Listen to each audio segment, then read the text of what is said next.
তো বন্ধুরা এই মুহূর্তে ধীরে ধীরে বঙ্গোপসাগরে তৈরি হচ্ছে নিম্নচাপ, যার কারণে এবারে ভারী থেকে অতি ভারী বৃষ্টিপাতের কমলা সতর্কবার্তা জারি করে দিয়েছে আলিপুর আবহাওয়া দপ্তর। এবং এই মুহূর্তে আপনারা অন স্ক্রিনে সরাসরি লাইভ আপডেটের মাধ্যমেও দেখতে পাচ্ছেন যে বঙ্গোপসাগর জুড়ে কিন্তু প্রচণ্ড বেশি বজ্রবিদ্যুৎ সহ ভারী বৃষ্টিপাত এই মুহূর্তে আমরা দেখতে পাচ্ছি, যেখানে একাধিক এলাকার ক্ষেত্রে কিন্তু ব্যাপক বজ্রপাতও লক্ষ্য করা যাচ্ছে। তো এই মুহূর্তে আমরা সরাসরি চলে আসবো উপগ্রহ মোডে, এবং উপগ্রহ মোডেও কিন্তু আপনারা একই জিনিস দেখতে পাবেন, যেখানে কিন্তু ব্যাপক আকারে ঘন কালো মেঘের সৃষ্টি এই মুহূর্তে বঙ্গোপসাগর জুড়ে দেখা যাচ্ছে, এবং এই বৃষ্টিপাত ধীরে ধীরে কিন্তু পশ্চিমবঙ্গের দিকে ধেয়ে আসবে। তো আপনারা দেখতে পাচ্ছেন এখানটায় ব্যাপক ঘন কালো মেঘ রয়েছে, এবং আমরা সরাসরি চলে আসবো বজ্রবিদ্যুৎ সহ বৃষ্টিপাতের মোডে। এবং তারপরে আমরা এখান থেকে ধীরে ধীরে ট্র্যাকটাকে চালাবো, এবং আপনারা কিন্তু দেখতে পাবেন যে শুক্রবারের দিনকে ক্ষেত্রে কোন কোন এলাকায় বৃষ্টিপাত হবে। তো দেখুন বন্ধুরা, শুক্রবার দিনকে ক্ষেত্রে কিন্তু সকালবেলা থেকেই বজ্রবিদ্যুৎ সহ হালকা এবং মাঝারি বৃষ্টিপাতের সম্ভাবনা কিন্তু দক্ষিণবঙ্গের একাধিক এলাকার ক্ষেত্রে লক্ষ্য করা যাবে, বিশেষ করে পূর্ব মেদিনীপুর এবং সুন্দরবন লাগোয়া এলাকাগুলোর ক্ষেত্রে। তো এখান থেকে আমরা অল্প অল্প করে ট্র্যাকটাকে চালাচ্ছি। আপনারা দেখতে পাচ্ছেন যে কলকাতার ক্ষেত্রে কিন্তু ব্যাপক বৃষ্টিপাত হচ্ছে, ঠিক এই এলাকাটার ক্ষেত্রে কিন্তু ব্যাপক বৃষ্টিপাত হচ্ছে, এবং এর সাথে সাথে কোলাঘাট, খড়গপুর এই সমস্ত এলাকা রয়েছে। অন্যদিকে ক্ষেত্রার আশেপাশের দিকটায় বলরামপুর এলাকাগুলোর ক্ষেত্রে কিন্তু প্রচণ্ড আকারে ঘন কালো মেঘ লক্ষ্য করা যাচ্ছে, এবং বাংলাদেশের ক্ষেত্রেও মাথাবেরিয়া, কালাপাড়া এই সমস্ত এলাকাগুলোর ক্ষেত্রেও কিন্তু বেশ ভালোই ভারী বৃষ্টিপাতের সম্ভাবনা থাকবে।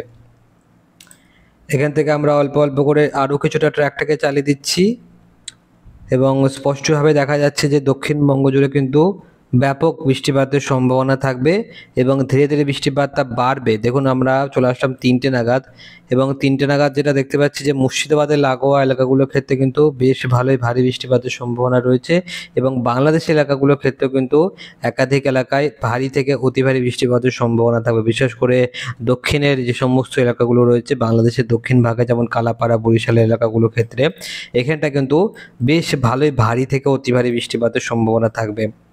এবং এই মুহূর্তে আমরা চলে যাব একেবারে বিকালবেলার দিকে, দুপুরবেলা থেকে বিকালবেলার দিকে দেখে নেবো যে পরিস্থিতি কী রকম হয়। মুর্শিদাবাদের দিকে তো বৃষ্টিপাত হবেই, বাংলাদেশের ময়মনসিংহ এবং সিলেটের দিকেও বৃষ্টিপাত দেখা যাবে, কিন্তু তার থেকেও বড় কথা যে আসানসোল লাগোয়া এলাকাগুলোর ক্ষেত্রেও বৃষ্টিপাতের সম্ভাবনা দেখা যাবে। তো রাত্রিবেলার দিকে কিন্তু অত বেশি বৃষ্টিপাত হবে না, কিন্তু দুপুরবেলা থেকে বিকালবেলার দিকে বেশ ভালোই ব্যাপক আকারে ভারী বৃষ্টিপাতের সম্ভাবনা থাকবে।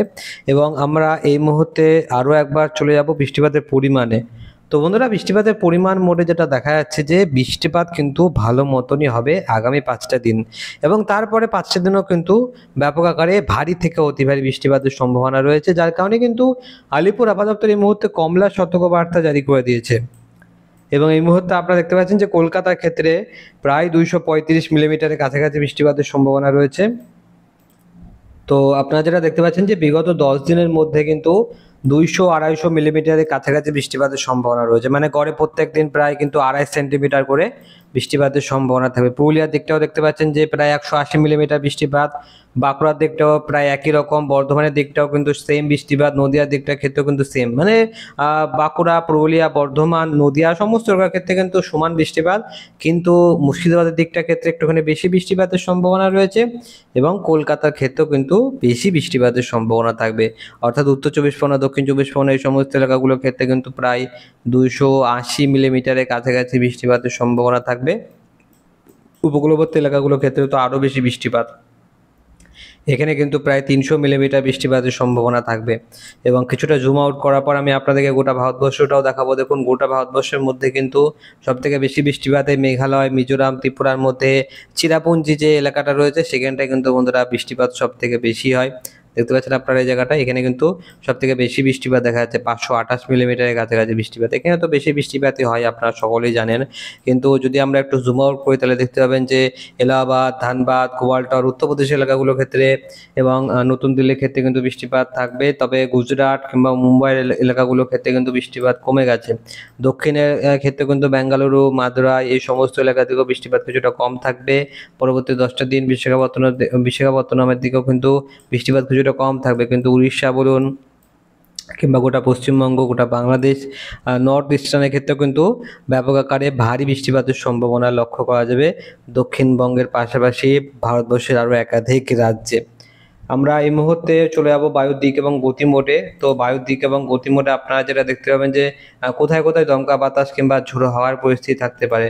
তো বন্ধুরা, পরবর্তী 10টা দিনের মধ্যে অল্প স্বল্প দমকা বাতাসের মতন পরিস্থিতি তৈরি হতে পারে দক্ষিণবঙ্গে, যেখানে কিন্তু কলকাতা লাগোয়া এলাকা, উত্তর চব্বিশ পরগনা, দক্ষিণ চব্বিশ পরগনা এই সমস্ত এলাকায় কিন্তু সবথেকে বেশি এফেক্টেড এরিয়া হবে। তো এই মুহূর্তে আমরা চলে আসলাম চরম পূর্বাভাস মোডে। এখান থেকে আমরা চলে যাবো বজ্রবিদ্যুৎ সহ বৃষ্টিপাতের মোড। এবং দেখুন বন্ধুরা, শুক্রবারের দিনকে ক্ষেত্রে আপনারা যেটা দেখতে পাচ্ছেন যে মানে এই এলাকাগুলোর ক্ষেত্রে কিন্তু হালকা নীল নীল কালার দেখা যাচ্ছে। এবং তারপরে শনিবার দিনকার ক্ষেত্রেও যে ব্যাপক বৃষ্টিপাত হবে সেটা কিন্তু আপনারা দেখতে পাচ্ছেন যে বাংলাদেশের খুলনা, বরিশাল, কুমিল্লা, ঢাকা এবং এর সাথে সাথে কলকাতা লাগোয়া এলাকাগুলোর ক্ষেত্রেও কিন্তু ব্যাপক বৃষ্টিপাত হবে। রোববার দিনকে বৃষ্টিপাত কিছুটা কমে যাবে, সোমবার দিনকে আরও কিছুটা বৃষ্টিপাত কমে যাবে, মঙ্গলবার দিনকে কিন্তু আরও অনেকটা বৃষ্টিপাত কমে যাবে, বুধবার দিনকে কিন্তু অনেকটা থাকবে না। তো এরকমভাবে কিন্তু থাকবে শনি শুক্রবার থেকে, মানে শুক্রবার 16 তারিখ থেকে শনিবার দিনকে ক্ষেত্রে কিন্তু বন্ধুরা বৃষ্টি বাড়লো, রোববার দিনকে ক্ষেত্রেও কিন্তু বৃষ্টি কমলো, সোমবার আরও কিছুটা কম, মঙ্গলবার আরও অনেকটা কম এবং বুধবার দিনকে কিন্তু অনেকটাই কম রয়েছে। তো আপনারা বুঝতে পারেন যে বৃষ্টিপাত কীরকমভাবে এবারে সৃষ্টি হতে চলেছে এবং বৃষ্টিপাত কোন কোন দিনকে কতটা পরিমাণে হতে পারে। এবারে আমরা সরাসরি চলে যাবো ভারতীয় মৌসুম ভবনের তরফ থেকে দেওয়া লেটেস্ট রিপোর্টের দিকে। তো বন্ধুরা, এই মুহূর্তে আপনারা যেটা দেখতে পাচ্ছেন যে ভারতীয় মৌসুম ভবনের তরফ থেকে দেওয়া লেটেস্ট রিপোর্ট চলে এসেছে। এখানে দেখা যাচ্ছে যে under the influence of likely formation low pressure area over Gangetic West Bengal, মানে গাঙ্গেয় পশ্চিমবঙ্গের দিকে কিন্তু একখানা নিম্নচাপের তৈরি হওয়ার সম্ভাবনা রয়েছে, যার ফলে কিন্তু এখানে বৃষ্টিপাত বাড়বে পূর্ব এবং মধ্য ভারতের ক্ষেত্রে আগামী 3 থেকে 4 দিনের মধ্যে। এবং এর সাথে সাথে বিক্ষিপ্ত আকারে ভারী বৃষ্টিপাত কন্টিনিউ থাকবে উত্তরবঙ্গের ক্ষেত্রে, উত্তরপ্রদেশের ক্ষেত্রে এবং পূর্ব ভারতের ক্ষেত্রে আগামী 6 থেকে 7 দিন। রাজস্থানের ক্ষেত্রেও কিন্তু বৃষ্টিপাত হবে। অন্যদিকে বন্ধুরা, বিক্ষিপ্ত আকারে ভারী থেকে অতি ভারী বৃষ্টিপাত কেরালা, লক্ষদ্বীপ, তামিলনাড়ু এই এলাকাগুলোর ক্ষেত্রে কিন্তু হবে। তো দেখুন আপনারা এখানটায় আমরা জাস্ট কিছুটা নিচের দিকে নিয়ে আসবো। তো দেখুন মৌসুমী বায়ু অক্ষরেখা কিন্তু এই মুহূর্তে নর্মাল পজিশনে চলে এসেছে এবং সক্রিয় হয়ে উঠতে আরম্ভ করে দিয়েছে মৌসুমী বায়ু।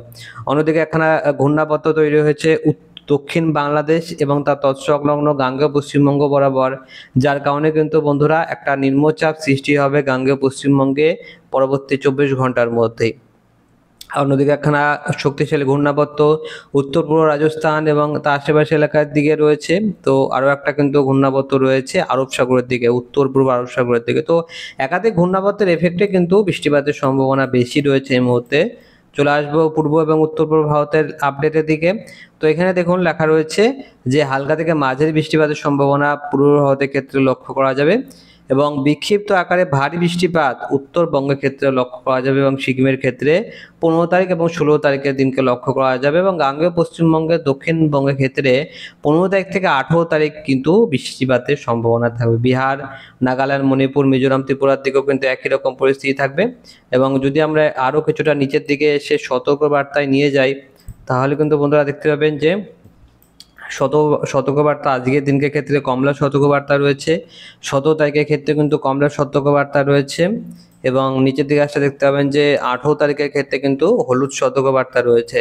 19 তারিখ এবং এর সাথে সাথে 20-21 তারিখে দক্ষিণবঙ্গে কোনো রকম সতর্কবার্তা নেই এবং উত্তরবঙ্গের ক্ষেত্রেও কিন্তু কোনো রকম সতর্কবার্তা নেই। শুধুমাত্র এখানটায় দক্ষিণবঙ্গের ক্ষেত্রে কিন্তু দুবার কমলা সতর্কবার্তা এবং একবার এখানটায় হলুদ সতর্কবার্তা জারি করেছে ভারতীয় মৌসুম ভবন। তো আপনারা বুঝতে পারছেন যে দক্ষিণবঙ্গের ক্ষেত্রে ঠিক কী রকম আবহাওয়া থাকতে চলেছে এবং বাংলাদেশের ক্ষেত্রে বা কী রকম আবহাওয়া থাকতে চলেছে। তো অবশ্যই আপনি কিন্তু আপনার মতামতটা কমেন্ট বক্সে লিখে দেবেন এবং আপনি কোন জেলা থেকে আমাদের এই ভিডিওটা দেখছেন এটাও কিন্তু আপনি কমেন্ট করতে পারেন। তো আপনাকে অসংখ্য অসংখ্য ধন্যবাদ এই ভিডিওটা শুরু থেকে শেষ পর্যন্ত দেখার জন্য।